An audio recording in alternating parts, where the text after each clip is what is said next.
What if your child's best classroom wasn't actually a classroom with four walls, but outside in the open sky? Today, we're diving into the world of nature-based homeschooling with Abby and Coleman Housefield. They're a family redefining education through outdoor adventure.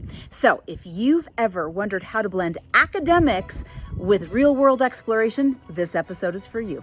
I'm Janae Daniels. I'm a wife, a mother of six, and a former middle school teacher turned homeschool mom. I have kids in their 20s, all the way down to elementary age and everything in between. Are you thinking about pulling your kids from the school system like I did, but you are scared to death and don't know what to do next? My friends, I felt the same way, and you have come to the right place. I want to help your family leave the system so that you can take the hearts and minds of your children back. Welcome to the School to Homeschool podcast. Hello, my friends, and welcome back. I'm so excited for today's guests. We have Abby and Coleman Housefield. They host the Ordinary Family podcast, which I'll put in the show notes so that y'all can check that out. And they've been homeschooling for 7 years, as well as they started a really cool thing called the Nature Lab, which we're going to get into because they couldn't find what they were looking for. And we're going to talk more about that here in a second. But Abby and Coleman, thank you so much for coming on today. Thanks for having us on. We're excited to be here. Yeah. So to start off, what made you, well, first of all, how many kids do y'all have? We have 3 kids. We have an 11-year-old, an almost 10-year-old, and a fresh 7-year-old. And you started homeschooling when the oldest was going into kindergarten, is that right? That is correct. I grew up in a small town, and I went to public school. I went through the system, all the things. And so when my daughter was 4, maybe turning 5 in May, I thought, you know what, I should probably think about this kindergarten thing. I should think about this school thing. And all the schools that friends had suggested or whatever, they all said, hey, you should have put her on a wait list when she was in the womb. I was like, okay, well, apparently this is city living because this isn't what I grew up with. And Coleman was homeschooled, and he had shared his homeschool experience with me. And it made me wonder, what would life have been like for me as a child if I had gotten to homeschool? If I would have had that much space to explore and grow and all the things. And so I thought, you know what?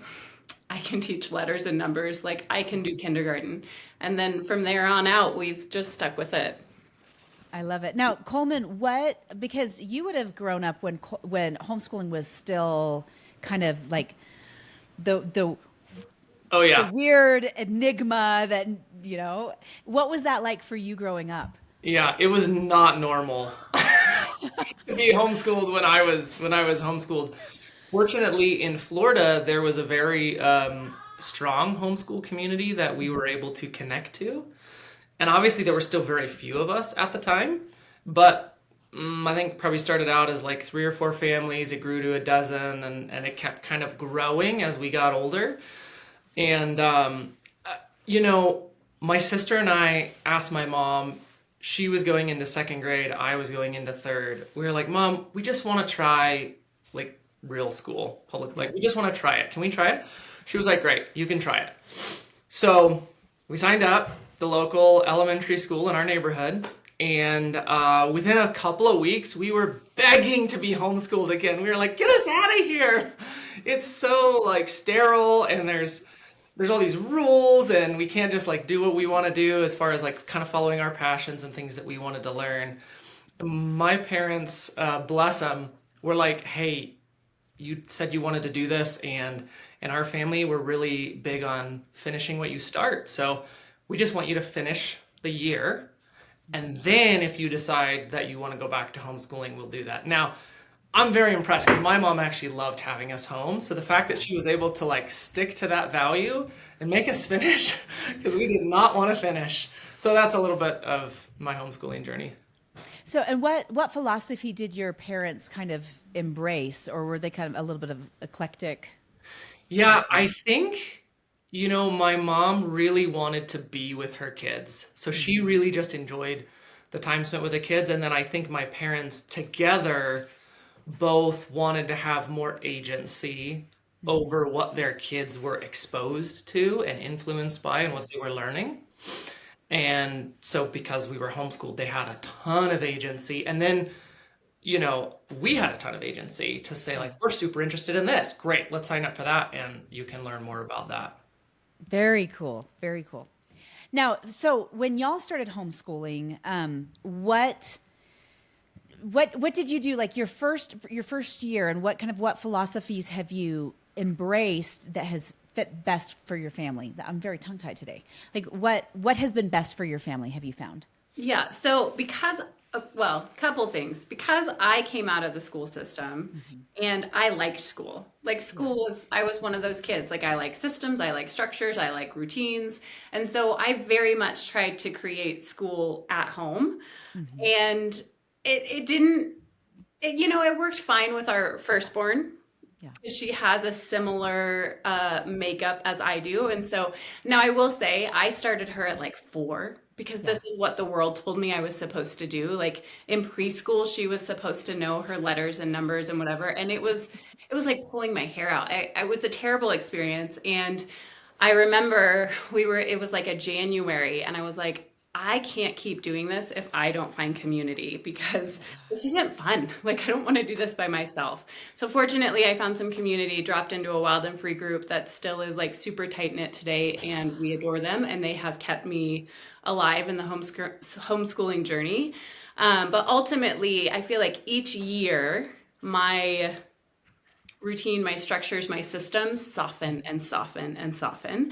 And so it has become so much more experiential learning in our home. We certainly still do follow curriculums, and we do have lessons and all the things. But every year, and the Nature Lab has actually forced me out of capacity to lighten even more. And so every year we've gone from less like school at home to more experiential and softer learning, which has been a beautiful and painful process all in one. Oh yeah. Well, I think it's interesting too, because with different kids, like I have one child, my almost 17-year-old daughter loves like the structure of curriculums, whereas my now almost 18-year-old son and almost 13-year-old son are like, what? Why? Why would we have a curriculum except for math? Where my 13-year-old's like, no, I need a math curriculum. But beyond that, why would you give that to me? Like, Right. ow, let me just experience, So, but I found we did the same thing where I started really structured, and then we slowly, now my 18-year-old makes a schedule every day and is like, this is what I'm doing. This is what I'm working on. And Great. I'll check in later. And I'm like, awesome. Sounds good.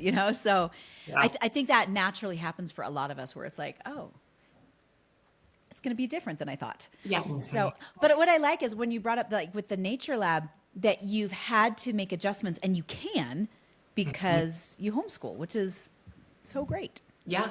Yeah, absolutely. It's given us the freedom to shift within our seasons of life as far as the amount of schooling we do per season. That has created a lot of flexibility within my own world. And that's why I wanted to homeschool, right? It's funny when I'm resistant to it and I'm like, oh, this season, like we're going to do such little schooling at home. And then I'm like, wait a minute, this is exactly why I wanted to homeschool. Yeah, because you want the freedom and the agency and the flexibility. Well, and Coleman, you brought up something that I think is really pretty beautiful, and that you're like, my mom wanted to be with us. She loved us and she wanted to be with us. And I hear from a lot of public school moms, and I say this with guilt because I said the same thing, where I'm like, oh, I'm so excited for them to go back to school. And now looking back, I'm like, my kids heard that. They heard that come out of my mouth, that I was excited for them to be gone. Yeah. I don't ever want them to ever hear that again, And so now I reiterate, like, I love being with you and I love having you at home. And I've noticed that a lot of people have transitioned out of the school system, where these moms have thought like, oh, there's no way I could spend that much time with my kids. They're like, oh my gosh, I get the best part of my kids now, and I didn't know that was possible. Right. Yes. I think the best part, Common, is the key there, right? Like the beginning of the day and the end of the day, the bookends. That's not the best part. No. That's the worst part. Like, can we opt out of those? We'll take the middle of the day. Somebody else can take them for the others. But no, it really is true. I have had so many moms say, like, I just don't know if I can do it. I don't know if I can be with my kids that much. And then they get into it and they're like, this is the best thing I've ever done. Like, I didn't know I could do this, and I can, and it's beautiful. And it's amazing. Not that it's not without hard, because Oh, there's always hard, but it's Oh, yeah. still far more beautiful. Well, let's talk about the Nature Lab a little bit. So, so for you listeners, I just discovered the Nature Lab a few weeks ago, and I was like, what kind of sorcery is this? I must know. So, I mean, super cool. So tell a little bit about the Nature Lab, and then let's talk about how you ended up, well, just tell the story. So Okay. how did it all come about? So the story goes like this. My sister-in-law, his sister, My so sister. that other child who was homeschooled and went to school 1 year and came back home, uh, she moved here 4 years ago now? Yep. 4 years ago. And she came from California. And in California, and her kids were teeny tiny, little, like preschool. And in California, they had these like outdoor preschool programs like all over the place. She could walk to them. She could drop her kids off for a couple hours. It was like, magical, beautiful. And she got here and she was like, Ab, there's nothing here. And I was like, I know. The one outdoor program in our area, we live, on the south side of town, was so full. I put my kids on the waiting list, never heard from them, and like tried to put them on again just in case. I was like, I don't know, did they hear from me? They're like, you can't do that twice. And I was like, but I haven't heard from you. So it was so full, we couldn't get our kids in. So she was driving 35 minutes across town to get her kids into some kind of outdoor program. And so we just kept talking. We were like, oh, it would be so cool if it was this and this and this on our side of town. And one day we looked at each other, we were like, wait a minute. Like, we have all the skills and credentials to do this. Why don't we do this? And there were some elements we were looking for that no other outdoor program was offering. And that was that like connection with the earth, farming, like get your hands in the dirt, understand where your food comes from element. So she happens to live up the road from one of the local farms that's like right in the middle of Manitou, which is another small town around our city. And so she drove by one day and dropped in and was like, hey, any chance that we could partner with you and share your space with the homeschool community? And they were like, yeah, that sounds great. We always want kids on the farm. So from there, we were like, okay, 1 day a week, I'm going to teach, Autumn's going to teach, and my mom was going to teach. We brought her in. She was a 4th grade teacher who was like on the fence as far as whether she was going to retire or not. And I was like, listen, retire from a full day or full week of teaching and come teach just 1 day a week. Like perfect retirement transition. And she was like, okay, I'll do it. And so we did. We started, what was that, fall of 21? 2022? I don't even know anymore. 1 day a week. And it's been magic ever since. Actually, every year we've added a day. Wow. So 3 years in, we have 3 days now. And now we're at 2 different farms in the town. Can you share a little bit about what it looks like now? And for you listeners, like, I'm aware of what it looks like because I went and visited and was just totally blown away with what they were doing. But I want them to share what a day looks like. Yeah, for a the day at the children. Nature Lab. The kids roll in. They're homeschool families, so they roll in between 9 and 9:15, give or take. So we have a really soft start. Kids come in, they get free time. They get to go to their favorite places on the farm, which all of them have every week. And then depending on which farm, well, it doesn't matter which farm the kids are at. We all start with farm chores. And so one of our philosophies with the Nature Lab is these farmers are sharing their space with us. And so our heart and mission is to return the kindness and help and be a part and contribute. So there's some ownership and responsibility. And so we spend the first 30, 45 minutes, depending on the chores, sometimes an hour doing farm chores just initially. And that can look like, scraping out manure from the animals' pens, resetting their beds, moving sticks around, moving rocks, moving mulch. These kids learn how to use shovels and wheelbarrows and water jugs, and they really learn how to do it all. One of our farms last year, it's a pumpkin farm, so we cleared out all his pumpkin rows at the end of the year and did all his stuff. And so, so we really, our heart is to give back to the farm and kind of instill that in the kids. So we spend our first part of our day in chores. Then they get snack, free time. Again, it's like this, like we'll give you structure and then you get to digest that structure with space and time. I love that. So after they do that, we spend mid-morning in our learning rotations, which is usually two. One of the rotations is a nature journaling section where they have solo spots. They go to one spot that they've chosen the entire semester. And so they watch this spot evolve. So in the spring, they're from this spot, they're going to see the farm come alive. In the fall, from that same spot, they see the farm pause and go to sleep for the winter. So same vantage point every week, similar time of the day, so they get to see it evolve. So that's our nature journaling section. And then the other learning rotation is really whatever topic we're exploring. So like right now we're in winter learning, so it's forest learning. So we talked about elk this week. We've talked about birds that overwintered, and we had our binoculars out and the kids were out hunting for the birds and seeing what they could identify and find. And then again, it's time for lunch and free play. So more lunch and free play, nice long lunch, at least 45 minutes, sometimes an hour if the free play is really going well. And then in the afternoon, whatever activity we have enhances the learning from the morning. So it's some kind of typically a movement or high energy activity that pulls in that morning lesson. So like for our elk and our deer family, the kids went out on a scavenger hunt to find all kinds of sign of deer, not just the scat, but also rubs and sheds and hairs and tracks, and like looking for all the elements that they could find. And that's pretty much it. We end our day with smiles, where we reward a couple kids who were super engaged, super present, and super aware that week, offering kindness to someone else. And then, they get free play till mom and dad pick them up at the end. So it's a really fun and beautiful day. I love it. Well, and I think one of the things that I thought was beautiful when I visited was just the connection to the earth. But for those of us who live in neighborhoods with homeowners associations and requirements that you can't have chickens and you cannot have goats and you can't have any of the things, or for those that live in the city, it enables these kids to have like a real experience.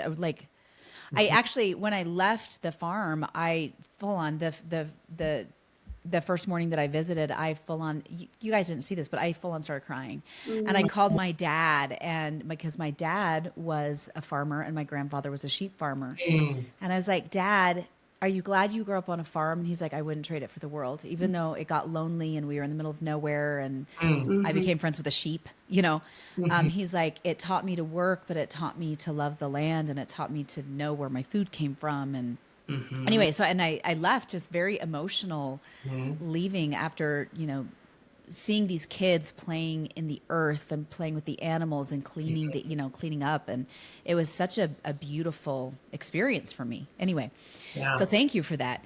Do you think if a person wanted to start something like the Nature Lab, what would they have to do? Like what steps did you have to take, at least in the state of Colorado? What did you have to do? Yeah, I mean, it's state to state. So we, first step was find a farmer. Find a farm, and I'll say find a farmer that you are in line with. We have interviewed a number of farms in the area, and one of them was like an events farm. And we got there and we were like, you're not going to want children running all over your space. Like, this isn't a good fit, right? And so we have found two farmers who are incredibly in line with our heart and our mission, and it's a good pairing. So part of the Nature Lab, like, it's an interesting business because we don't own the land. And so there is risk there, right? If at any point the farmer's like, we can't do this anymore, like, it's a sad day for us. And so really, building relationship with the farmer and connecting and making sure you're on the same page is super important. And then, from there, you would just create what you wanted. So similar to your question to your dad, I grew up on 3 acres outside of town, and there was so much to that. I mean, my chore list was a mile long, but I have so many fond memories and fond connections to that. And I'm so proud of the person it shaped me into, that I wanted that for my kids, and I could not find that within the city. And so if you are, again, what do you value? What do we value? What we value is what we are asking of our Nature Lab kids, because we think it's really important. And so that's part of that creation. I love that. So as far as like the future for the Nature Lab, because for a long time it was just elementary age, but now you're kind of expanding older. What will that look like? Can you talk a little bit Yeah. about that? So right now we're actually looking at expanding both ways, right? So we have our elementary age in the middle, and we're coming in this fall. We're going to start a preschool program that's going to be drop off, so parents get a few hours to themselves, and those preschoolers get to be on the farm. We've got incredible preschool teacher already who's running our toddler program, and the feedback from those parents is we actually just want to drop them off. So we're evolving into that. And then because my oldest is also quote unquote aging out, she's going into middle school, we're evolving the leadership program on the other side because we just don't want to see those kids go yet. And really, that middle school, high school age, like we want them on the farm just as much as the elementary kids. Like what a healthy environment for those kids. So right now our vision, we have two visions for that, but our primary vision is that these older kids come in and they are the support team. They're going to come in and help be assistants, do some of the learning rotations, do some of the reading, learn how to have those relationship skills with younger students, with older teachers, learn how to lead within that. We've kind of test run it with my oldest already, and after every week we reevaluate, like, hey, how'd that go? She'll share an interaction that didn't go well with one of the younger students. I'm like, okay, let's try this. These are some skills you can put into place. And so we see that becoming our older group where we get to kind of coach them and guide them on relationship skills and leadership skills and speaking clearly and loudly so their whole group can hear it. And then our heart for that is that this becomes their first job. That once they turn 14 in the state of Colorado, that's the age we can start paying them, that we can start paying them as our like helpers or assistant teachers, and we can be their first job, which every homeschool student I've met at the age of 6 is like, well, when can I start making money and how can they're just naturally entrepreneurs. Yeah, it's true. So our heart is to support that and to create that space for them on the farm. Oh, I love that so much. Now, as far as because they do farm chores with the animals, do they do any planting or any gardening or building or anything like that? All of it. Yes, they do all of it. So our Manitou farm already has the farm beds in place. And so actually this week, our group is going to start putting their seedlings together. So each kid will get a little plastic container that we'll recycle, and they'll take that home and they're responsible for it for the next 6 to 8 weeks to grow it at home and then bring it back. And then it's their plants that go into our garden beds down in Manitou. In Monument, we're actually still just building out the spaces. And so the next couple weeks, we'll be actually building the structure of the garden beds and putting them in place, filling them with dirt, like doing the whole process to set that up. We'll also start our seed starters so that they're ready to go in. The ecosystems of both farms are extremely different. So what we can grow in Monument is going to be completely different than what the kids can grow in Manitou. And so that will be a learning curve. We're looking at high desert plants up there. So yeah, that all starts coming this spring. And then as we go through the summer, we have summer programs where the kids get to participate in caring for it and the maintenance of that. And then come into August when they come back, it will be like high on maintenance for us in Colorado till about October. And then they're responsible for putting the beds to sleep and whatnot. And then within that, they are part of the workshop days. So they will be part of building the garden boxes. Every semester we have one like isolated workshop day where the whole day is spent building a project, working with tools. You know, they've worked with nail guns, they've been around the saws, they've been working with hammer and glue and all the things. So trying to get them in that kind of workshop experience on the farm. I love that. Well, and I think it's good that they're allowed to use real tools and they learn to use them properly when they're young, so they're not afraid and they're already ahead when it comes to like using things with their hands. You know what I mean? I love that. What are your future plans as far as expanding? Are you wanting to expand, or are you liking where you are with just the 2 farms? What does that look like? Yeah, I mean, future plans, we would love to see both farms have 2 days a week so that we're running 4 days a week. I don't see us running on a Friday. Who knows? Maybe we will. But as far as within the Colorado Springs area, we're looking at that. You know, our big vision is like the reality is every single town can support a nature lab.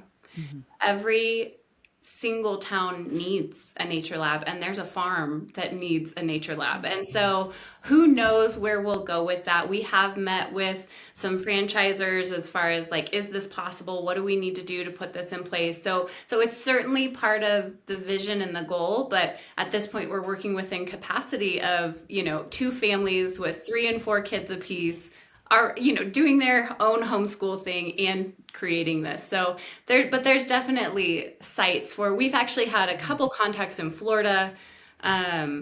We had one, where was he? Minnesota. So we've had a few people reach out, and we're working on that process of like, can we put nature labs across the United States for these kids to have this connection? Oh, I love that. Now, as far as this isn't your main source of income, correct? Well, right now it's about half of it. It's half it.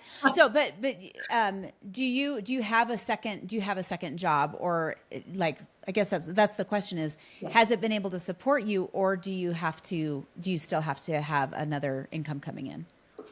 Yeah, so when we first started, my background is in technology. And so that was our main source of income. And the Nature Lab was primarily just something we did. It's a passion project because we aligned with it and we loved it and we wanted it for our kids.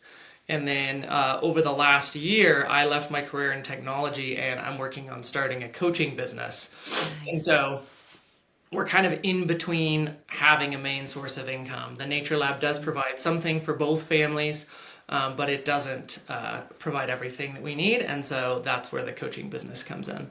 Gotcha. I know that's kind of an awkward question. Be like, so does this? But for those looking to start, though, it's a viable question for those like, could I make this work, or would it have to be very, very part-time at the beginning? Because I think that's the thing is going back to, I know so many families who yearn to be on land, but the reality is whether it's too expensive or it's too far out with what they want to do with things in town, that it's not always feasible for people to have farms. And so this is a beautiful alternative for families. Yes. It was exactly what we talked about, because I grew up on land and wanted that for my kids, but I grew up on land outside of a small town. So we were on land and we were still 10 minutes from town. And so like, that's the thing. Land outside of Colorado Springs, where we are, you are an hour out. And that changes your life when you're commuting an hour, one way. And so that's where we wanted this for our kids, because we decided that community and commute time and all that was more important than living out in the country, but we still wanted this. So that was exactly what we created, because that's what we found. We wanted to be on land, but it just didn't logistically make sense. I love that. Okay, Coleman, I have a really random question that's been like, I'm like, do I ask this? It's kind of burning in the back of my head. So for you, going back to growing up, number one, how did you feel about the socialization piece, which everybody always brings up, which I always want to poke my eyes out. I'm like, seriously, we're really talking about this. Have you seen inside the schools? You really want your kids? Anyway, I was in the schools, I promise. But that socialization piece, and then what happened after? Like, did you go to school? Did you start your own business? Let's talk about those two pieces for a second. Yeah, I love this question. So as a kid, because we were able to find that homeschool community, even though it was small at the time, and we were very connected in other communities with kids and with families. As a kid, like I never felt like the socialization piece was a problem or lacking, or, I mean, frankly, sometimes we'd have something we needed to go to, like an enrichment program, and we'd be like, oh, can we just stay home? Right, we're homeschool kids, we're used to being home. So that was really, I would probably have to give the credit, to my mom, that she was very intentional about like, we are going to get connected in these communities where we have shared values, because we were. And every week we had something to go to. As we got older, more things to go to, whether it was a learning environment or a free play environment, but where we were connecting with other kids and other families. So that was never an issue. One thing I'll say on reflection, though, and Abby and I have talked about this, I think this is really important, that people who are concerned about the socialization piece, I think we don't think about this. And on reflection, what I realize, I'm an extrovert, so I actually really enjoy being with people. I'm pretty gregarious. What I think we don't realize is I'm not convinced that kids are supposed to be in a group with other humans 5 days a week for 8 hours every day. I'm actually not convinced that's healthy. So if you want to talk about extremes, there is the like extreme homeschooling family that like never lives out of town, never leaves the house, right? Like hermits. it's a hermit, yeah, doesn't engage in communities. That's one extreme. I honestly think the other extreme is like what we've come to think of as standard school or real school, which I think is actually incredibly, I'm going to say, unhealthy for a lot of kids, but especially your introverted kids. I just think it's too much. It's way too much. And so all that to say, like, one of the things that we've talked about and that we love about our kids being homeschooled is we have more agency. They have more agency on how much socialization and how much social events we actually participate in and we actually show up for. So I think that's been a really great thing. Well, and I think that's a valuable point, because I look at my son, who's almost 13, and he tends to be more of an introvert, and so doing more than like 1 or 2 things a week, he's like, right, please no, like, yeah. I'm good. Whereas my 9-year-old would do something 50 times a day if she could, because she is just all about people, you know. And I love that you bring that up, that homeschooling allows for you to make the needed adjustments per child based on their personalities and their personal needs. That's exactly right. As a matter of fact, my Jacob, the 12-year-old, I asked him, I was a little bit concerned because I'm like, Jacob, you know, you don't hang out with anybody. You have all these different friends and you don't hang out with anybody. I'm a little concerned about your friend circle or lack thereof. And he looked at me and kind of cocked his head and he's like, why? And I said, well, I want you to be able to have friends. And he's like, I do have friends. And I'm like, well, who are your friends? And he's like, James, our 23-year-old, Jesus, Joshua, our 18-year-old, Katie, our almost 17-year-old, you know, like, and I'm like, oh, he's like, you and dad. And it made me tear up because I'm like, huh. And every night he hangs out with his siblings and he's like, Mama, there is nobody in the world I'd rather be with than my fammy. That's pretty special. Really sweet. And I was like, okay. So I shouldn't. And my husband's like, I think we're good. I think he's good. I think we're okay. Whereas a couple of, again, some of my introvert kids are like, and we're having so-and-so over and so-and-so and all these kids are coming. And I'm like, okay, all right. Yeah. But anyway, it was a sobering moment. And in some ways, I feel like a beautiful moment. As far as like when you were getting through high school, what did that look like? The next steps for your future? What did that look like for you? Yeah, that's a great question. Florida and Colorado are actually, I grew up in Florida, Tampa, Florida. Florida and Colorado are two very homeschool friendly states. And so Florida has all kinds of programs that you could participate in for homeschooling kids. Basically, I went through high school, loved it. Again, still had the community, still had a bunch of enrichment programs that I participated in. Subjects that my mom wasn't as strong in, we had people in our community, whether it would be teachers or moms, who were really strong in those subjects, and we would help each other out. And so that was handled and really done well through that. When I graduated high school, I felt like, so this is my personal experience, but I felt like, okay, my life's been mostly about me up to this point as a kid. Like that's kind of the way it works. My parents taking me here, my parents taking me there, all these different things. College is also about me. I just want to take some time and do something that's not about me, that's in the service of some mission.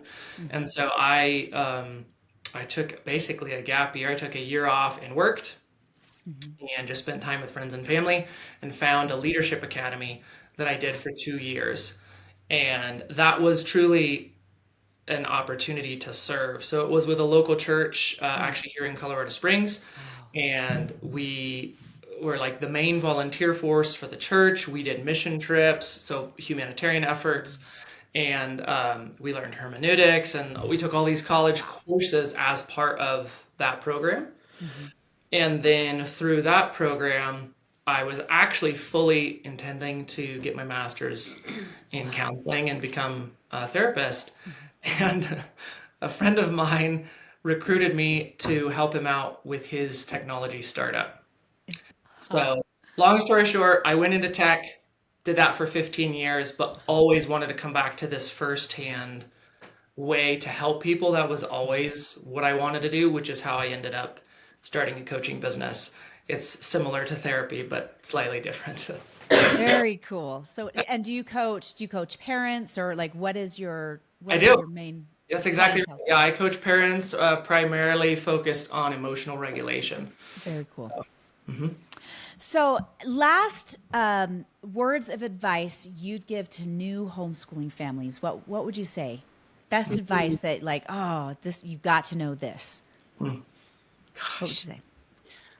I would say one thing, later and slower is better than early and fast every time. Every time. And that homeschooling is not school at home, but something that your imagination can come up with. Wow. I love that. Good. Yeah. How about for you, Coleman? I would say that don't underestimate the skills and the values that your kids can learn not in a standard school system. One of the things that I always shared with Abby when she would ask me what it was like to be homeschooled is I would say, I didn't realize it until I was in high school. But when I look back, I realized that homeschooling taught me a sense of responsibility because I didn't have an adult telling me, you got to do this at this time, right now, for this amount of time. And then I was just like a dumb human that just follows orders. My mom was like, there was a point, I don't remember what age it was, but there was a point where she said, you know what you're supposed to get done on a weekly or a daily basis. You cannot do all these other things you want to do until it gets done. And so that could be chores. Obviously, that was my curriculum and lessons. And I just remember like looking back in high school and realizing, oh, I have this sense of responsibility that I got because I was homeschooled, because my mom made me in charge. She decided, hey, you're old enough to make the plan for the day. You're old enough to know what you need to do. I don't need to bug you. I don't need to nag you. I don't need to say at this time you got to do this, at this time you got to do that. And listen, some days I goofed off all morning. And then I was cramming school at the end of the day, cramming my lessons at the end of the day. But over time I realized, oh, this is on me. Like I can have the agency and the autonomy to show up and get it done. And then I can explore things that are interesting and I'm passionate about and I want to learn more about. And so I look back and think that gave me a real sense of responsibility that I don't think a structure where I just literally walked to the next thing and had to do the next thing that someone told me to do, it would not have given me that. Wow. So. Well, Abby and Coleman, thank you so much for taking the time today and sharing your life and the Nature Lab with us. For those interested, all the links are in the show notes if you'd like to learn more about the Nature Lab or reach out to Abby and Coleman, or if you're interested in coaching with Coleman. Mamas and papas, grandmas and grandpas, know that you are doing better than you think you are. You got this. We'll talk next week.